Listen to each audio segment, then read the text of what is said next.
Hello students, मैं हूं आपका एजुकेटर कमलाक्ष झा।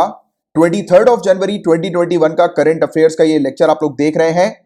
गाइस, ये लेक्चर स्पेशली उन स्टूडेंट्स के लिए इंपॉर्टेंट है जो कि सिविल सर्विसेज एग्जामिनेशन की तैयारी कर रहे हैं, और जो भी स्टूडेंट यूपीएससी सिविल सर्विसेज या किसी भी स्टेट सिविल सर्विसेज एग्जामिनेशन की तैयारी कर रहे हैं उनके लिए मैंडेटरी है इस पूरे लेक्चर को एंड तक देखना। और लेक्चर्स के दौरान मैं आपको जो भी इंस्ट्रक्शंस देता हूं उसको आपको रिलीजियसली फॉलो करना है। अगर आप ऐसा करेंगे तो आपका 100% गारंटी सिलेक्शन होगा।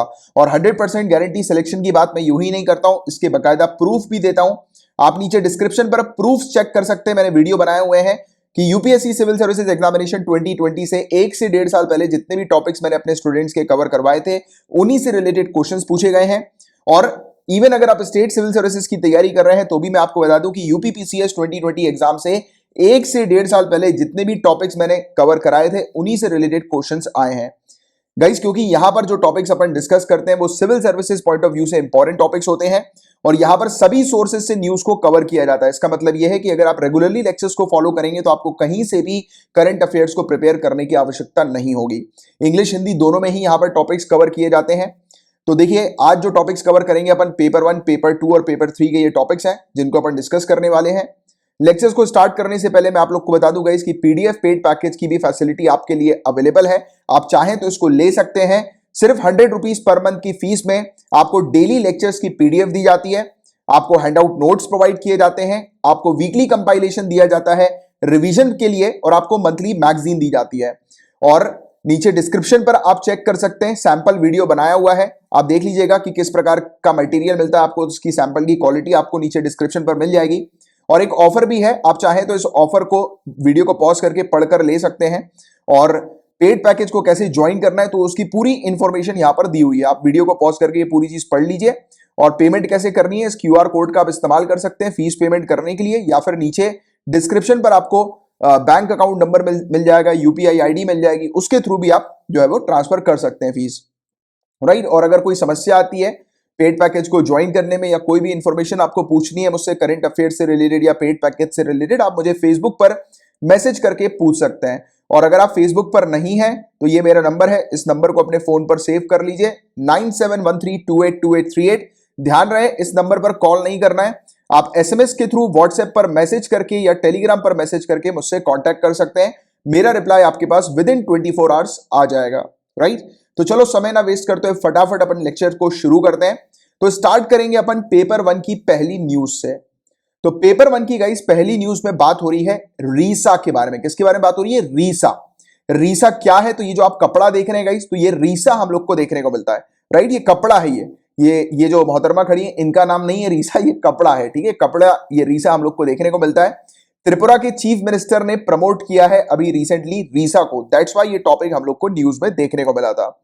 कस्टमरी हैंड वुवन क्लोथ ये हम लोग को देखने को मिलता है। स्वदेशी जनजातीय समुदाय जो होते हैं त्रिपुरा के, इंडिजीनियस ट्राइबल कम्युनिटीज जो होती हैं, उनके द्वारा ये हाथ से बना हुआ पारंपरिक वस्त्र जो है वो इस्तेमाल किया जाता है। ये त्रिपुरा की ट्राइबल ग्रुप जो है वो ये कपड़े को इस्तेमाल करती है, रीसा को, ठीक है। और रीसा बेसिकली 3 कपड़े को कहा जाता है, कपड़े के 3 पार्ट्स होते हैं बेसिकली, और दूसरे जो पार्ट है वो है रिगनाई और दूसरा है रिकुटू, और इसके अलावा ये हम लोग को रीसा देखने को मिलता है। रीसा बेसिकली हेड गियर के तौर पर भी उपयोग में लिया जाता है, ये सर पर कपड़ा जो है वो बांध लिया जाता है रीसा को, राइट। या फिर जो है वो फीमेल का अपर क्लोथ ये रीसा होता है, या फिर इसको ऑनर करने के लिए भी, किसी को सम्मानित करने के लिए भी ये रीसा दिया जाता है। जैसे जनरली हम लोग देखते हैं ना कि तौलिया वगैरह दिया जाता है, शॉल वगैरह दिया जाता है किसी को सम्मानित करने के लिए, तो वैसे ही किसी को सम्मानित करने के लिए रीसा भी देते हैं, ठीक है। तो रीसा आपको थोड़ा सा ध्यान में रखना है कि एक कपड़ा है, एक वस्त्र हम लोग को देखने को मिलता है जो कि त्रिपुरा के अंदर जो वहां की जनजातियां हैं, इंडिजीनियस ट्राइबल कम्युनिटीज जो हैं, वो इसका इस्तेमाल करती हैं। हाथ से बना हुआ ये कपड़ा, हैंड वुवन क्लोथ, ये हम लोग को देखने को मिलता है, राइट। तो ये चीज है बेसिक इंफॉर्मेशन जिसकी आप लोग को जानकारी होनी चाहिए। अब गाइस बात करेंगे हाउती के बारे में, हाउतीज के बारे में। तो हाउती का टॉपिक लगातार न्यूज में है, तो आपको पहली बात तो ये पता होना चाहिए कि हाउतीज कहां पर रहते हैं। यमन में ये रहते हैं हाउतीज। अब मैं आपको एक टास्क दे रहा हूं, अभी के अभी खड़े होइए, आपके वर्ल्ड मैप जो आपके स्टडी रूम पर जो बड़ा जो आपकी दीवार होगी स्टडी टेबल के सामने, तो वहां पर एक बड़ा सा वर्ल्ड मैप होगा। जाइए आप वहां पर वर्ल्ड मैप के पास जाकर यमन कंट्री के ऊपर अपनी फिंगर रखिए, लोकेट करिए यमन कंट्री को, जाकर जल्दी आइए। और जिन स्टूडेंट्स के पास उनके स्टडी टेबल के सामने स्टडी रूम में बड़ा सा वर्ल्ड मैप नहीं लगा है, तो आज ही शाम में जाकर या कल जाकर वर्ल्ड मैप खरीद लो, एक इंडिया का बड़ा सा वर्ल्ड मैप और इंडिया का बड़ा सा एक मैप, वो आपकी दीवार पर डेफिनेटली होना ही चाहिए। कोई भी टॉपिक पढ़ रहे हो, किसी भी लोकेशन के बारे में पढ़ रहे हो, तुरंत वर्ल्ड मैप के सामने जाकर खड़े होकर लोकेट करो कि कहां पर है वो लोकेशन उसकी, राइट? क्योंकि ये प्रैक्टिस आपको करनी है और हर एक सिविल सर्विसेज की तैयारी करने वाले स्टूडेंट को ये प्रैक्टिस करनी है, मतलब करनी है। और कहां से मिलेगा? किसी भी अच्छी बुक स्टोर होगी आपके घर के आसपास, वहां पर जाकर खरीद लो, ठीक है? तो यमन में रहते हैं हाउतीस। इनको बनाया गया है जायदाइट स्कॉलर्स के द्वारा, जो कि शिया सेक्ट हम लोग को देखने को मिलते हैं। यमन पर इन्होंने हजारों सालों तक राज किया है, शासन था इनका यमन के ऊपर, शासक थे ये यमन के काफी सेंचुरीज तक, हजारों सालों तक, राइट? और ये किनके अगेंस्ट है? सऊदी गवर्नमेंट के अगेंस्ट ये हमें देखने को मिलते हैं। और लगभग 10 सालों से ज्यादा हो गया कि ये सऊदी का विद्रोह कर रहे हैं, राइट? तो इसके बारे में एक बेसिक अभी के लिए आपको आइडिया होना चाहिए। टॉपिक ये न्यूज में इसलिए, हालांकि काम की चीज नहीं है वाले हमारे, बट फिर भी आपको एक जनरल पता होना चाहिए कि यूनाइटेड स्टेट्स अभी चाह रही है रिव्यू करना हाउतीस टेररिस्ट के लेबल को। इसने हाउतीस को टेररिस्ट का लेबल दिया हुआ था, तो इसको रिव्यू कर रही है अभी एट प्रेजेंट। बट आपको हाउतीस के बारे में जनरली पता होना चाहिए कि कहां से, क्योंकि कभी कभी मैच द फॉलोइंग पेयर वाले जब क्वेश्चन आते हैं, चूज द करेक्ट, मतलब जो ऑप्शंस वाले जो क्वेश्चंस हम लोग को देखने को मिलते हैं इस प्रकार से, मैच द फॉलोइंग जो वाले जो क्वेश्चंस नहीं होते, तो उसमें एक तरफ आपका लिखा रहेगा हाउतीस, दूसरी तरफ डेफिनेटली लिखा होगा यमन। तो आपको हाउतीस और यमन का रिलेशन है, इसलिए आपको समझाया, ठीक है? क्योंकि क्वेश्चन इसी से बनेगा, यमन और हाउतीस के रिलेशन से, ठीक है? तो ये था गाइस ओवरऑल टॉपिक। अब नेक्स्ट टॉपिक की बात करेंगे, विनायक दामोदर सावरकर जी के बारे में बात करेंगे। वीर सावरकर जी के नाम से ये जाने जाते हैं, इनके बारे में बात करेंगे। ये टॉपिक न्यूज में क्यों है, तो वो चीज अपने लिए काम की नहीं, बट फिर भी जनरली जान लो आप। तो मेंबर ऑफ लेजिस्लेटिव काउंसिल जो उत्तर प्रदेश के हम लोग को देखने को मिलते हैं, उन्होंने डिमांड करी है कि हिंदू महासभा जो लीडर है विनायक दामोदर सावरकर जी, इनकी तस्वीर, इनका पोर्ट्रेट जो है वो हटाया जाए पिक्चर गैलरी से। स्टेट लेजिस्लेटिव काउंसिल की, उत्तर प्रदेश की पिक्चर गैलरी से इनकी तस्वीर हटाई जाए। इनकी तस्वीर बेसिकली फ्रीडम फाइटर्स के पास में लगी हुई है।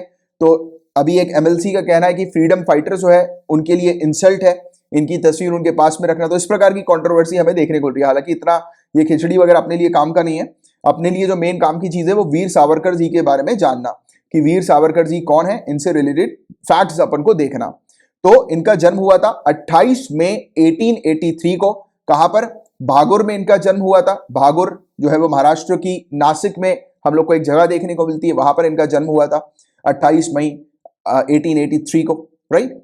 इसके अलावा नेशनलिज्म और सोशल रिफॉर्म्स किस प्रकार के इनके द्वारा कंडक्ट किए गए थे, तो इन्होंने यूथ ऑर्गेनाइजेशन जो है उसको बनाया था, मित्र मेला नाम का यूथ ऑर्गेनाइजेशन। क्वेश्चन बन सकता है मित्र मेला यूथ ऑर्गेनाइजेशन किसके द्वारा फॉर्म किया गया था, किसने इसका गठन किया था? तो याद रखिएगा वीर सावरकर जी ने इसका गठन किया था, राइट? और ये किस पर्पस के लिए लाया था कि नेशनल और रिवॉल्यूशनरी आइडियाज जो है वो सामने रखे जाएं, राइट? युवाओं के संगठन का ये गठन हुआ था। इस संगठन की स्थापना राष्ट्रीय और क्रांतिकारी विचार उत्पन्न करने के लिए की गई थी, राइट? ये फॉरेन गुड्स के अगेंस्ट थे और इन्होंने स्वदेशी का आइडिया जो है वो प्रोपोगेट किया था, प्रमोट किया था स्वदेशी के आइडिया को, राइट? अथीज्म में इन्होंने चैंपियनशिप कर रखी थी, नास्तिकता में, यानी कि किसी भी धर्म वगैरह को ये मानते नहीं थे, राइट? और इसके अलावा ऑर्थोडॉक्स हिंदू बिलीफ को इन्होंने डिसअप्रूव किया हुआ है, रूढ़िवादी हिंदू विचार का इन्होंने खंडन किया हुआ है। और इवन गाय को भी, जैसे कि गाय की पूजा जो है उसको ये अंधविश्वास बोलते थे कि गाय की पूजा जो है वो अंधविश्वास है, तो ये भी इनके द्वारा माना गया है ये सब चीजें। तो इस प्रकार की इनकी आइडियोलॉजी अप्रोचेस हम लोग को देखने को मिलती हैं, राइट? इसके अलावा विनायक सावरकर जी की अगर हम लोग बात करें तो हिंदू महासभा के ये प्रेसिडेंट रह चुके हैं 1937 से 1943 के पीरियड में। कांग्रेस मिनिस्ट्रीज को जब रेजिग्नेशन ऑफर किया गया था 22 अक्टूबर 1939 को, हिंदू महासभा के अंडर इनकी लीडरशिप जब हम लोग को देखने को मिली थी, तो उस समय इन्होंने फैसला लिया था कि मुस्लिम लीग के साथ मिलकर ये सरकार बनाएंगे सिंध, बंगाल और नॉर्थ वेस्ट फ्रंटियर प्रोविंस की। तो ये इन्होंने मिलकर फैसला लिया था इस प्रकार से। तो ये वाली चीज भी हमें देखने को मिली, जब कांग्रेस मिनिस्ट्री जब रिजाइन कर रही थी तब उस समय इन्होंने कहा कि ये मुस्लिम लीग के साथ जो है वो मिल जाएंगे, राइट? और एक सरकार जो है वो बनाएंगे। इसके अलावा पुणे के अंदर सावरकर जी ने अभिनव भारत सोसाइटी का फाउंडेशन किया था, इसकी स्थापना करी थी। इसके अलावा तिलक स्वराज पार्टी को ज्वाइन किया था इन्होंने, उसकी सदस्यता ली थी। इसके अलावा फ्री इंडिया सोसाइटी का फाउंडेशन इनके द्वारा किया गया था, इसकी स्थापना इनके द्वारा की गई थी, फ्री इंडिया सोसाइटी की। और सोसाइटी जो है वो इंपॉर्टेंट डेट्स को सेलिब्रेट करती थी, जैसे कि इंडियन कैलेंडर्स के अंदर फेस्टिवल्स हैं, फ्रीडम मूवमेंट लैंडमार्क्स वगैरह जो हैं, तो ये सब चीजें जो है वो सेलिब्रेट की जाती थी और डिस्कशन होता था इंडियन फ्रीडम के बारे में, राइट, देश की आज़ादी के बारे में, स्वतंत्रता के बारे में डिस्कशन वगैरह हम लोग को देखने को मिलता था, राइट। इसके अलावा ये मानते थे कि आर्म्स जो है, आर्म्स यानी कि वेपन्स, तो वेपन्स का उपयोग किया जाना चाहिए इंडिया को फ्री करने के लिए। ब्रिटिश सरकार से अगर इंडिया को आज़ादी दिलानी है तो हमें वेपन्स का उपयोग करना जरूरी है। और इन्होंने इवन इंग्लैंड के अंदर भी इंडियंस का एक नेटवर्क क्रिएट किया था, और ऐसे इंडियंस थे ये जो कि अपने साथ असला लेकर चलते थे, वेपन्स वगैरह अपने साथ लेकर चलते थे। तो ऐसे इंडियंस का इन्होंने एक नेटवर्क जो है वो बना लिया था इंग्लैंड के अंदर। इसके अलावा कुछ इनके इंपॉर्टेंट वर्क्स की बात करें, जैसे कि इनकी बुक से रिलेटेड क्वेश्चन बन सकते हैं स्टेट सिविल सर्विसेज में स्पेशली, तो और इवन यूपीएससी के अंदर भी मैच द फॉलोइंग वाले क्वेश्चंस बन जाते हैं, राइट, या चूज द करेक्ट पेयर वाले। तो history of the war of Indian independence, भारतीय स्वतंत्रता संग्राम का इतिहास, तो ये इनके द्वारा लिखा गया था, राइट। इसके अलावा आर्म्ड रिवोल्ट, एक आर्म्ड रिवोल्ट इन्होंने मॉर्ले मिंटो रिफॉर्म के अगेंस्ट जो है वो किया था, मॉर्ले मिंटो सुधार के खिलाफ एक सशस्त्र विद्रोह इनके द्वारा किया गया था। और टू नेशन थ्योरी जो थी इनकी बुक, उसको अपन हिंदुत्व के नाम से जानते हैं, ठीक है। तो ये वाली चीज भी आप लोग को थोड़ी सी पता होनी चाहिए इसके बारे में। तो पेपर 1 से गाइस रिलेटेड सिर्फ इतने ही टॉपिक्स थे। अब पेपर 2 के टॉपिक्स की तरफ अपन आगे बढ़ रहे हैं, बट आगे स्टार्ट करने से पहले गाइस मैं आप लोग को बताना चाहूंगा कि अब से आपको रेगुलरली मॉर्निंग में ही लेक्चर प्रोवाइड किया जाएगा। मेरी गलती है, मैंने माना कि मैं थोड़ा सा डिले कर रहा था लेक्चर को, बट जो है वो कल ही मुझे बहुत बुरी तरह से जो है वो डांट पिटी है फैमिली से। फादर और मदर के साथ जब मैं लंच कर रहा था तो उन्होंने क्लियरली मुझे बोला है कि स्टूडेंट्स आपका वेट करते हैं और आपको इस प्रकार से लेट नहीं करना है, चाहे आप रात भर जगो या कुछ भी करो, स्टूडेंट को टाइम पे लेक्चर मिलना चाहिए तो मिलना चाहिए।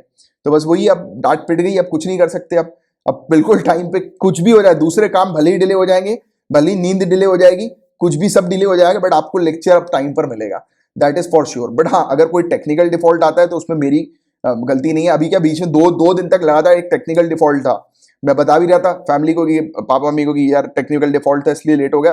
बोल रहे टेक्निकल डिफॉल्ट हो या कुछ हो, आप पहले से करके रखो, टेक्निकल डिफॉल्ट को भी टाइम दो, एक्स्ट्रा टाइम निकाल के रखो। तो अब वो थोड़ी खिंचाई हो गई है, तो आप टेंशन मत लो, आपको बिल्कुल रेगुलरली टाइम पर जो है वो लेक्चर मिलेगा, ठीक है। And I am really very sorry, थोड़ा सा आप लोग को काफी समय से डिले जो है वो देखना पड़ रहा है, अब नहीं होगा किसी भी प्रकार से, राइट। अब अपन पेपर 2 की न्यूज की तरफ अब आगे बढ़ते हैं। तो यूनाइटेड स्टेट्स के नए प्रेसिडेंट व्हाइट हाउस के अंदर एंटर कर गए हैं। यूनाइटेड स्टेट्स के डोनाल्ड ट्रंप व्हाइट हाउस से निकल गए और बहुत बुरी स्थिति में निकले डोनाल्ड ट्रंप व्हाइट हाउस। और गाइस लिटरली मैं आपको बताऊं कि डोनाल्ड ट्रंप का पॉलिटिकल करियर तो ऑलमोस्ट फेल हो चुका है। इवन इनके बिजनेस की भी बात करें तो काफी सारे आर्टिकल्स मैंने इनके बारे में जब पढ़े तब पता लग रहा है कि इनके ऊपर बहुत करोड़ों रुपए का लोन है, राइट। तो इनकी कंपनी वगैरह भी डिफॉल्ट हो गई है, तो बहुत बुरी स्थिति में अभी डोनाल्ड ट्रंप बताए जा रहे हैं। देखो आगे चल के क्या होता है।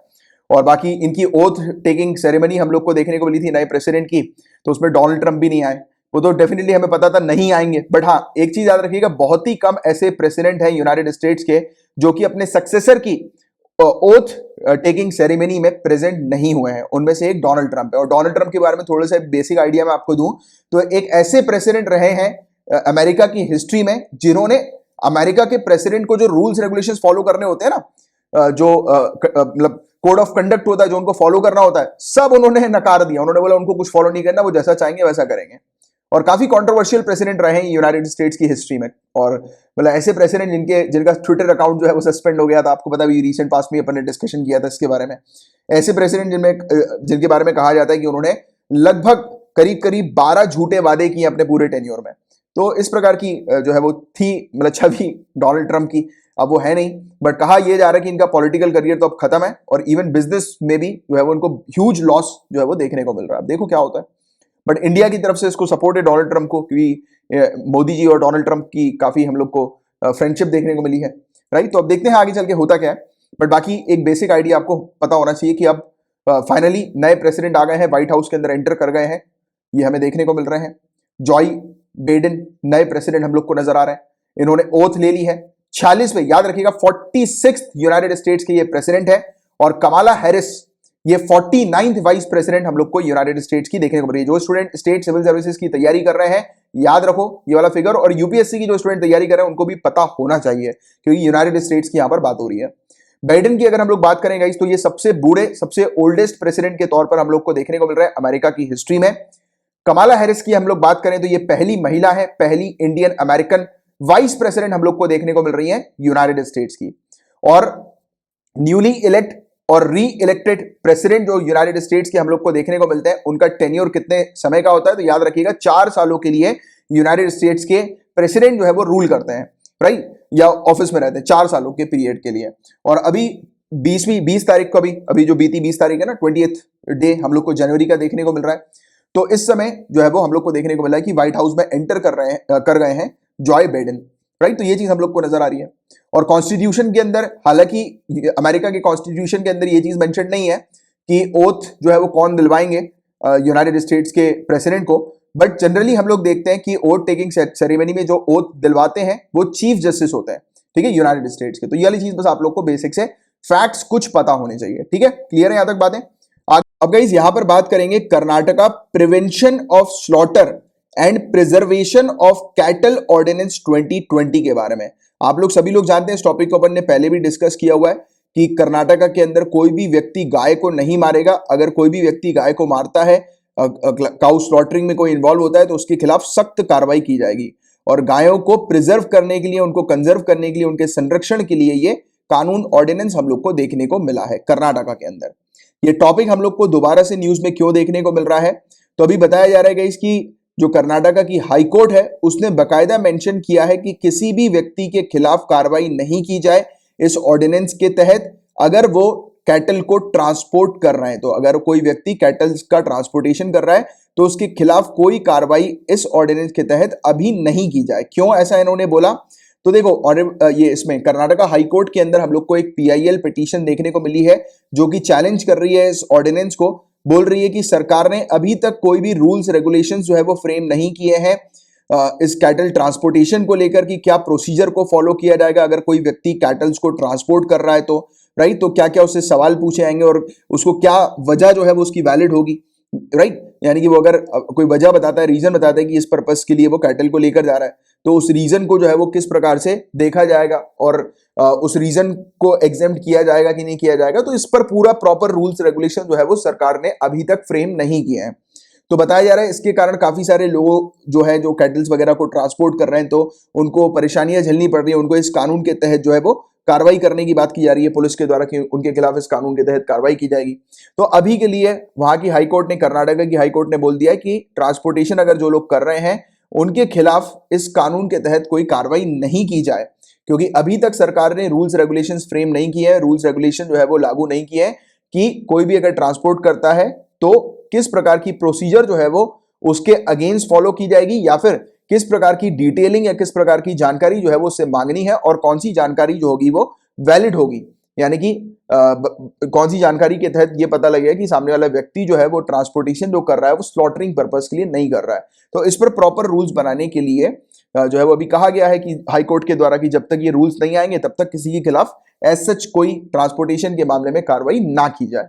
क्लियर है यहां तक बातें। तो सिंपल सी ये चीज हम लोग को देखने को मिलती है, राइट। इसके अलावा हम लोग को देखने को मिलता है कि अगर कोई व्यक्ति, जैसे अगर फार्मर्स भी अगर कैटल्स को ट्रांसपोर्ट कर रहे हैं तो उनको भी एग्जेम्प्ट करना है, क्योंकि अगर वो स्टेट के अंदर ही ट्रांसपोर्ट कर रहे हैं, एक जगह से दूसरी जगह ले जा रहे हैं, क्योंकि ये सब चीजें एग्जेम्पशन हम लोग को देखने को मिलती है एग्रीकल्चर की फील्ड के लिए या एनिमल हस्बेंड्री के लिए। अगर जो लोग कैटल्स को एक जगह से दूसरी जगह ले जा रहे हैं तो वो एग्जेम्प्टेड हो गए, क्योंकि उनके पास एक वैलिड रीजन है कैटल्स को शिफ्ट करने का, ले जाने का, कि वो अपने गांव पे ले जा रहे हैं या अपनी अपनी जहां पर भी उनका फार्म है वहां पर ले जा रहे हैं। तो ऐसा वो बता सकते हैं और बताने के बाद फिर अथॉरिटी जो है वो प्रॉपर तरीके से उसकी जांच करेगी, सर्च करेगी। तो कौन सी अथॉरिटी के पास पावर है इस प्रकार की जांच करने का, इस प्रकार की सर्च करने का?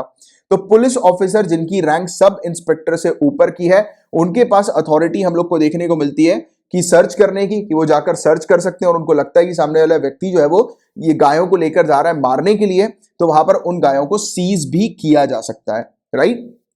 तो ये चीज हमें देखने को मिलती है। और जब सीज हो जाते हैं जानवर वगैरह, यानी कि जो जानवर होते हैं कैटल्स वगैरह जो होते हैं, इनको जब सीज कर लिया जाता है तब उस समय बिना देरी किए सब डिविजनल मजिस्ट्रेट एसडीएम को रिपोर्ट किया जाएगा। तो ये चीज हमें देखने को मिलती है। और जो भी व्यक्ति दोषी पाया जाता है तो उसके खिलाफ सख्त कार्रवाई होती है। कॉग्निजेबल ऑफेंस हम लोग को देखने को मिलता है, 3 साल से लेकर 7 साल तक की जेल होती है व्यक्ति को, और पेनाल्टी 50,000 रुपए से लेकर 5 लाख रुपए तक की लगाई जाती है पहली बार उल्लंघन करने पे। और वो व्यक्ति अगर कोई दूसरी बार लगातार उल्लंघन करता है तो उसके ऊपर पेनाल्टी बढ़ाकर 1 लाख रुपए से 10 लाख रुपए कर दी जाती है। तो ये चीज इस कानून के अंदर मेंशन है और इस वजह को लेकर ये कानून अभी न्यूज में ऑर्डिनेंस हम लोग को देखने को मिला था। ठीक है, क्लियर है यहां तक पूरी बातें आप लोगों को? अब नेक्स्ट टॉपिक की तरफ आगे बढ़ते हैं। तो देखिए यहां पर बताया जा रहा है कि ऑनरेबल सुप्रीम कोर्ट ने आधार रिव्यू पिटीशंस को डिसमिस कर दिया है। तो इस चीज को अपन समझते हैं। अभी मेजॉरिटी व्यू के तौर पर काफी सारी जो पिटीशंस आई हुई थी ऑनरेबल सुप्रीम कोर्ट के पास, ऑनरेबल सुप्रीम कोर्ट के 2018 के जजमेंट को रिव्यू करने को लेकर ये पिटीशन थी, ये सभी की सभी पिटीशन को ऑनरेबल सुप्रीम कोर्ट ने खारिज कर दिया, हटा दिया, राइट, लेने से जो है वो रिजेक्ट कर दिया है। क्योंकि 2018 के जजमेंट में ऑनरेबल सुप्रीम कोर्ट ने सही ठहराया था लोकसभा स्पीकर के डिसीजन को कि आधार बिल को या आधार कानून को मनी बिल के तौर पर माना गया था। जैसे कि मैं आपको एक्सप्लेन करता हूं ये एग्जैक्टली था क्या उस समय।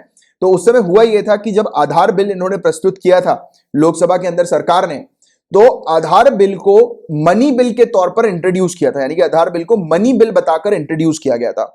और मनी बिल के बारे में गाइज आपको पूरे फैक्ट्स बहुत अच्छे से पता होने चाहिए।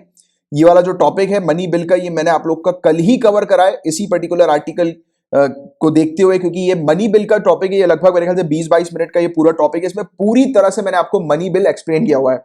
इंडियन पॉलिटी की लक्ष्मीकांत की जो बुक है ना, उसमें से line by line, word by word पूरे टॉपिक को क्रिस्टल क्लियर करवाया हुआ मैंने आपका मनी बिल का एक टॉपिक, क्योंकि मनी बिल का टॉपिक बहुत ज्यादा इंपॉर्टेंट है। इसके बारे में अच्छे से आपको पता होना चाहिए। जिस भी स्टूडेंट ने इस वीडियो को नहीं देखा है, आप सिंपली टाइप करो मनी बिल, उसके आगे जो है वो मेरा नाम लिख देना, कमलाक्ष।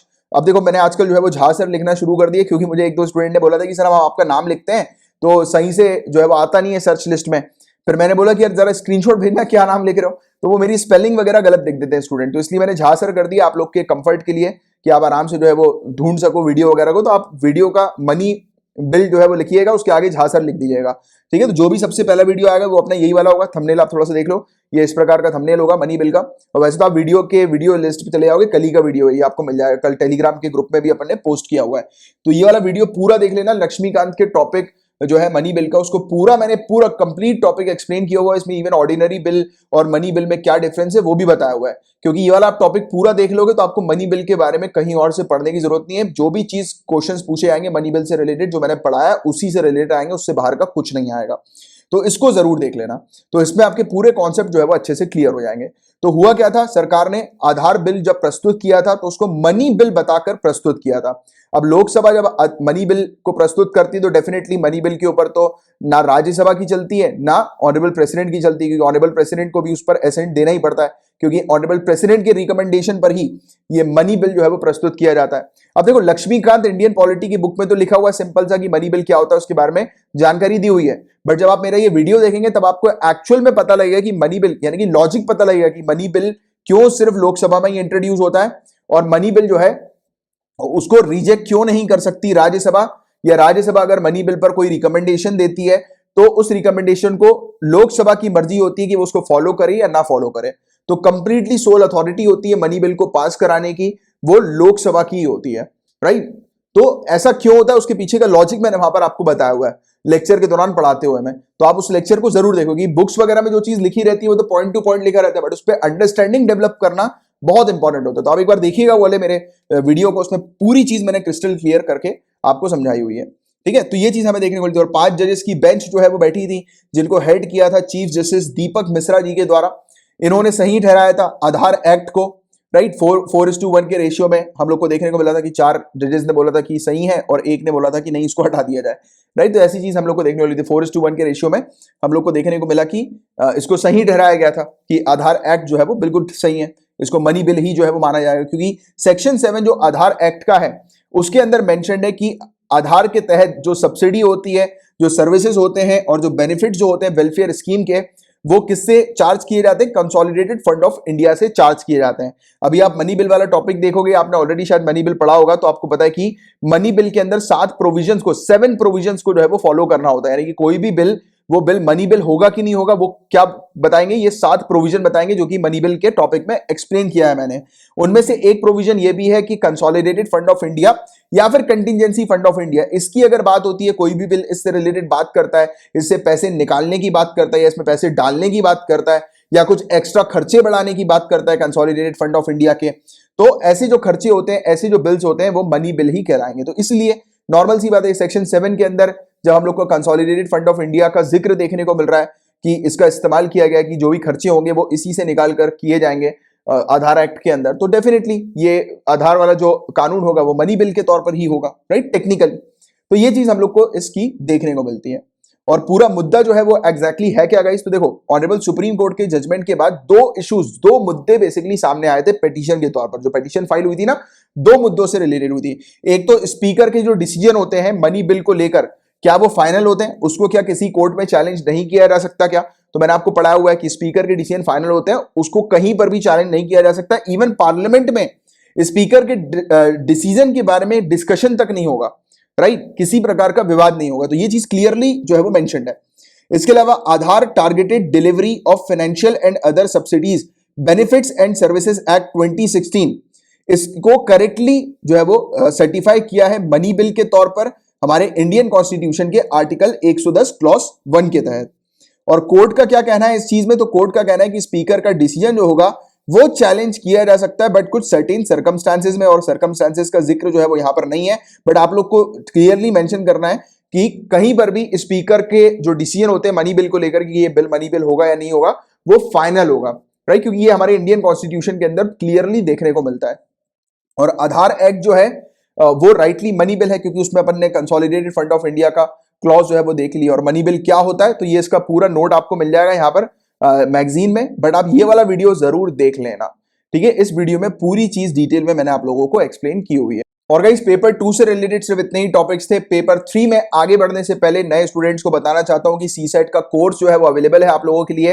हिस्ट्री का कोर्स अवेलेबल है आप लोगों के लिए। नीचे डिस्क्रिप्शन पर पूरी जानकारी जो है वो दी हुई है दोनों कोर्सेज से रिलेटेड। ये पूरी चीज जो यहाँ पर लिखी हुई है वो पूरी की पूरी चीज आपको मिलेगी। ऐसा नहीं है कि इसमें से एक भी चीज हम लोग कम आपको दें, पूरी चीज आपको प्रोवाइड की जाएगी।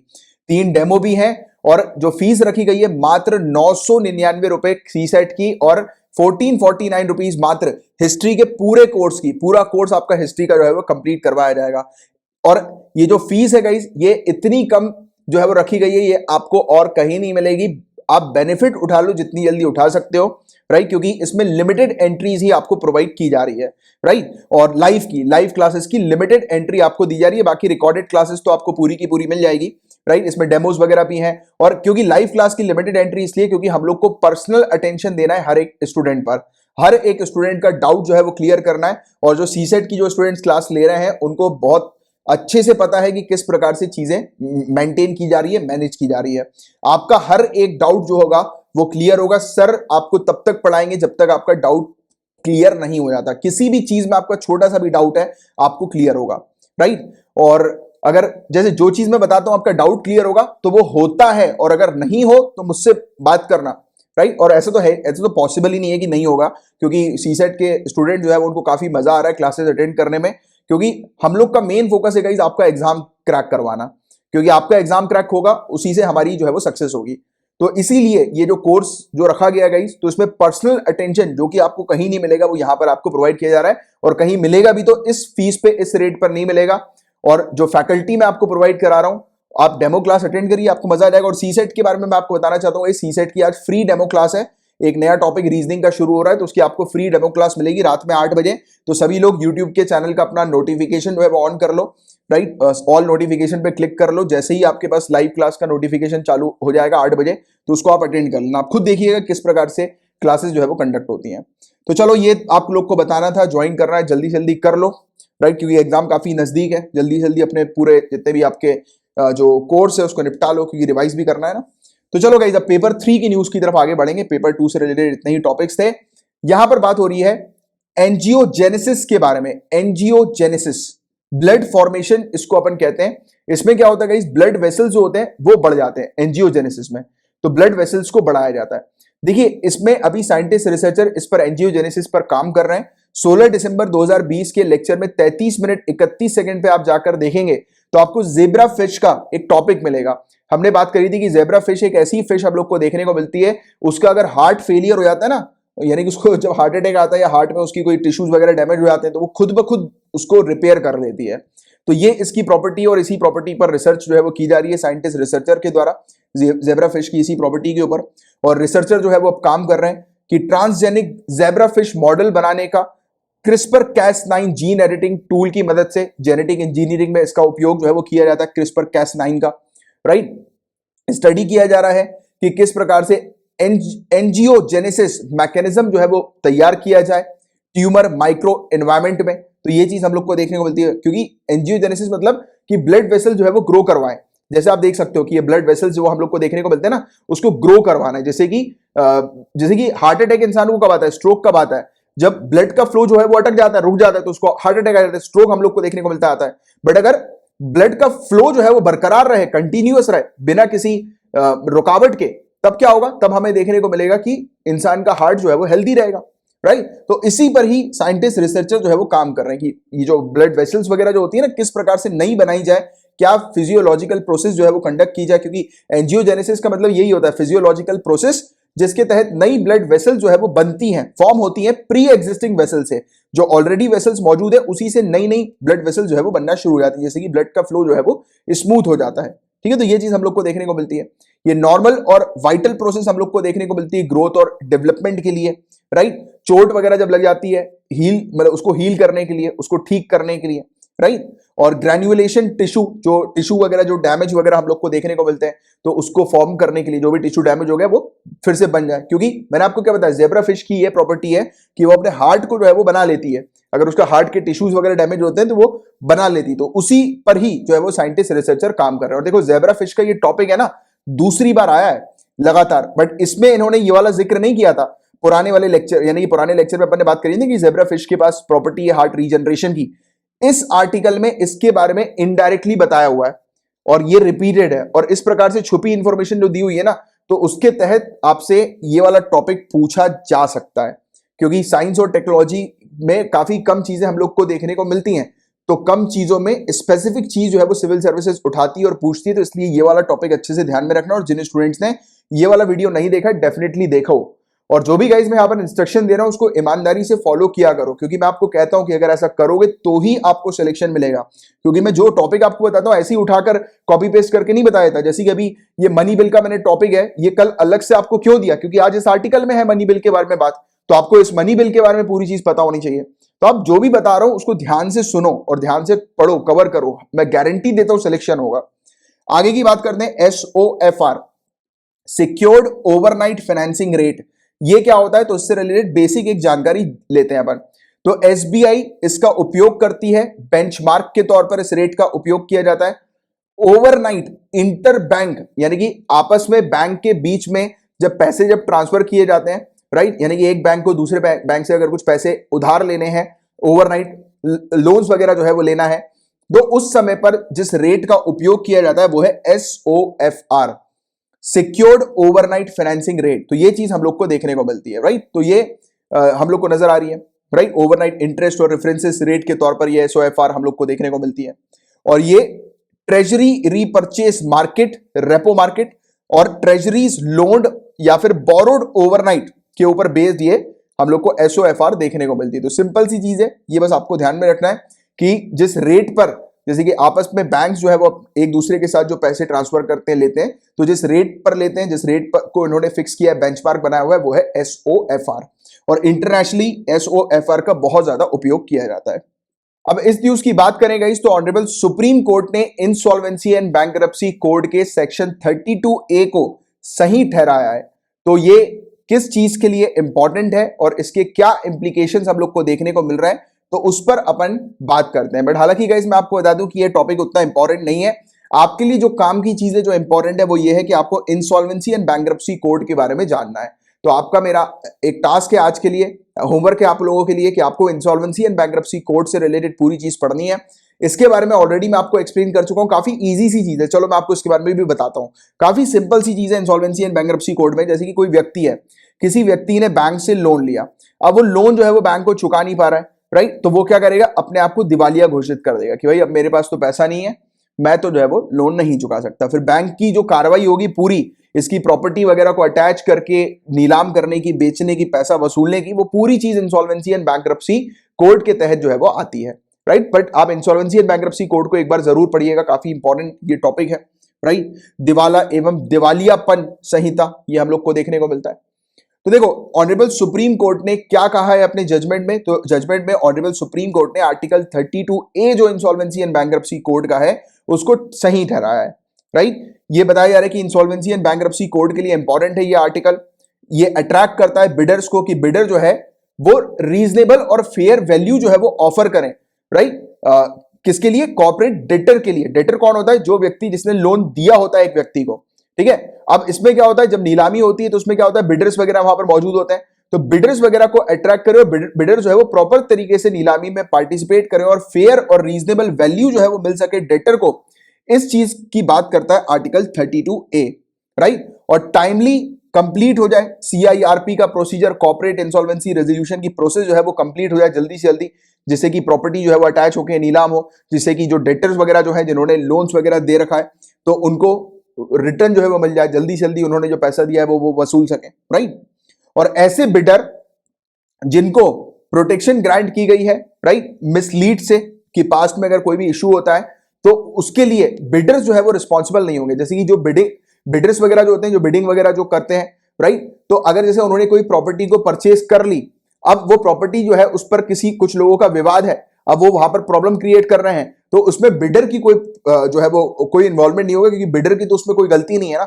बिडर तो सही प्रोसेस के थ्रू जो है वो प्रॉपर्टी को परचेज कर रहा है या उस एसेट को परचेज कर रहा है, राइट। तो ये चीज यहां पर बताई जाती है कि बिडर को यहां पर प्रोटेक्शन ग्रांट की जाती है, राइट, कि however must also be granted protection, right, must also be granted protection from any misdeed of past since they had nothing to do with it, कि पास्ट में क्या हुआ, किस प्रकार की कार्रवाई हुई, किस वजह से सामने वाला दिवालिया हुआ, उसको अपनी प्रॉपर्टी जो है वो अटैच करवानी पड़ गई बैंक में, बैंक को उसको नीलाम करना पड़ गया, तो उस पर जो भी कुछ हो रहा है, पुराना जो भी कुछ हुआ है, उससे बिडर का कोई लेना देना नहीं है। और ऐसी प्रोटेक्शन के तहत कोर्ट कहती है कि ऐसी प्रोटेक्शन को एक्सटेंड किया जाए कि कॉर्पोरेट डेटर के जो एसेट्स होते हैं उनके लिए भी, राइट। तो ये चीज हम लोग को देखने को मिलती है। इसमें बताओ, इसमें पार्टनरशिप वाला रेजोल्यूशन भी सामने आता है, जैसे अभी आएगा इसमें क्लॉज, मैं आपको बताऊंगा। जैसे कि क्या होता है, कंपनी वगैरह जो होती है उसमें वेरियस पार्टनर्स वगैरह हम लोग को देखने को मिलते हैं। अब इसमें अगर कोई पार्टनर घोटाला करके भाग गया तो इन 3 पार्टनर्स के साथ भी जो है वो मतलब इतनी मतलब हार्श कंडीशन जो है वो क्रिएट नहीं करनी है। तो इसलिए कई बार ये वाला जो आर्टिकल 32A जो है ना, वो इन लोग को भी लायबल बनाता है, हर एक पर्सन को लायबल बनाता है जो लोग मतलब पार्टनर्स के तौर पर हम लोग को देखने को मिलते हैं। तो यहां पर ये वाली बात भी कही गई है कि ऐसे एक्शन जो है वो हार्श तरीके के दूसरे पार्टनर्स के ऊपर ना लिए जाएं, ठीक है, क्योंकि आर्टिकल 32A के अंदर हम लोग को यही सब चीजें देखने को मिलती है कि वसूलने की क्लियरली बात की जाती है। भले किसी ने भी उस कंपनी के जो भी सदस्य होंगे उसमें से किसी ने भी अगर घोटाला करके भगा होगा या कुछ भी हुआ होगा ऐसा, राइट, कि जिसके कारण से वो कंपनी जो है वो आईबीसी के तहत आ गई है, उस कंपनी के ऊपर जो है वो इंसॉल्वेंसी एंड बैंक्रप्सी कोड जो है वो उसकी कार्रवाई चल रही है, तो इसमें दूसरे जो पार्टनर्स है उनके साथ हार्श ट्रीटमेंट जो है वो ना किया जाए, राइट। तो क्योंकि उनकी तो गलती नहीं है ना, तो उसके लिए भी यहां पर बातें हम लोग को देखने को मिलती है, राइट। तो ये चीज यहां पर बताई गई है कि सेक्शन 32A जो है वो कॉर्पोरेट डेटर को भी प्रोवाइड कराता है कि वो प्रोसिक्यूट ना करें ऐसे ऑफेंस के लिए जो offence corporate insolvency resolution process के पहले जो है वो कंडक्ट हुआ है, राइट, कि जो भी ऑफेंस पहले कंडक्ट हुआ है इस रेजोल्यूशन के, तो उस पर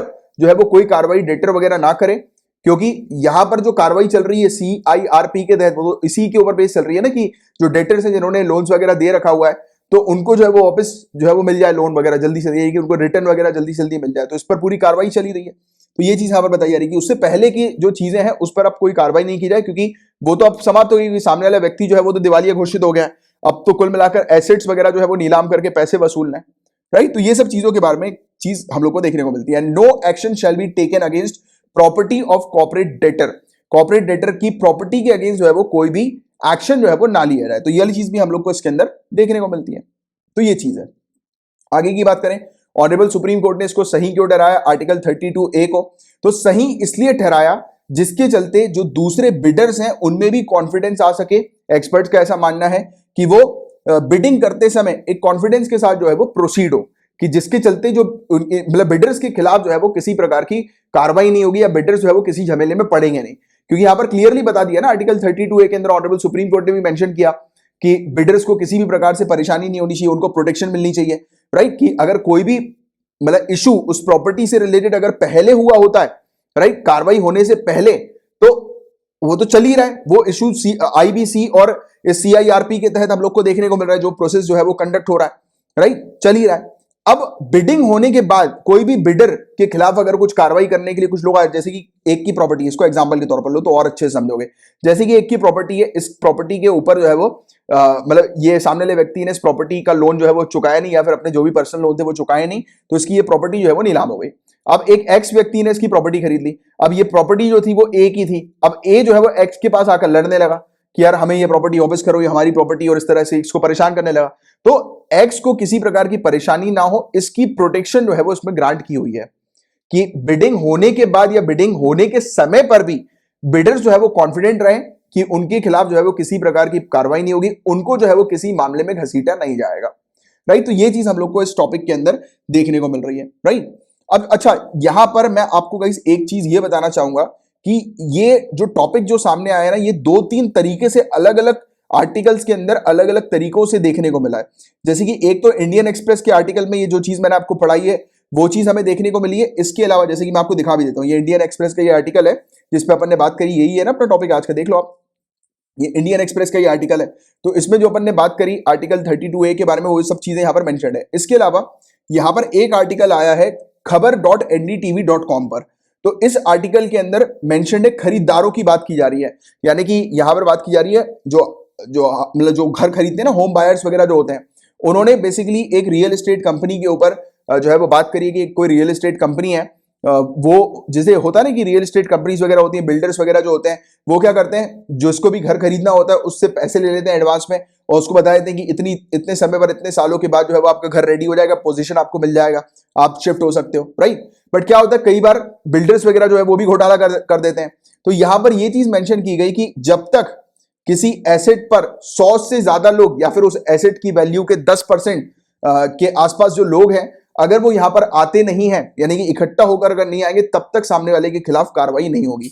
तो कुल मिलाकर यहां पर जो होम बायर्स हैं उनके लिए ऑनरेबल सुप्रीम कोर्ट ने एक झटका दे दिया है कि आपको अगर आना है किसी के खिलाफ, अगर कार्रवाई शुरू करवानी है आईबीसी के तहत, इंसॉल्वेंसी एंड बैंक्रप्सी कोड के तहत, तो आपको एक साथ काफी सारे लोग अगर आप आओगे, काफी सारे सदस्य एक साथ आओगे जिनके साथ इश्यू हुआ है, घोटाला हुआ है, तब जाकर प्रोसीडिंग होगी, वरना प्रोसीडिंग नहीं होगी, इक्का दुक्का के लिए प्रोसीडिंग नहीं की जाएगी। तो इसी को लेकर सामने वाले व्यक्ति बोल रहे थे कि यार ये तो राइट टू इक्वलिटी के अगेंस्ट हम लोग को देखने को मिल रहा है कि इक्वल ट्रीटमेंट नहीं किया जा रहा कानून में, क्योंकि कानून वगैरह जो होता है वो सबके लिए एक बराबर होता है, कि एक के साथ दुर्घटना हुई हो या 100 के साथ दुर्घटना हुई हो, न्याय तो सभी को मिलना चाहिए ना।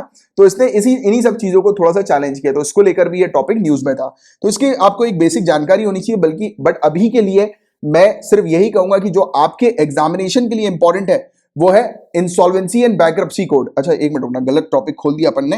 हाँ, तो आपके लिए इंपॉर्टेंट है इंसॉल्वेंसी एंड बैंक्रप्सी कोड, जिसके बारे में आपको पढ़ना है आज ही। इससे रिलेटेड हैंड रिटन नोट्स बनाने हैं और नीचे कमेंट बॉक्स पे लिखना है सर होमवर्क डन।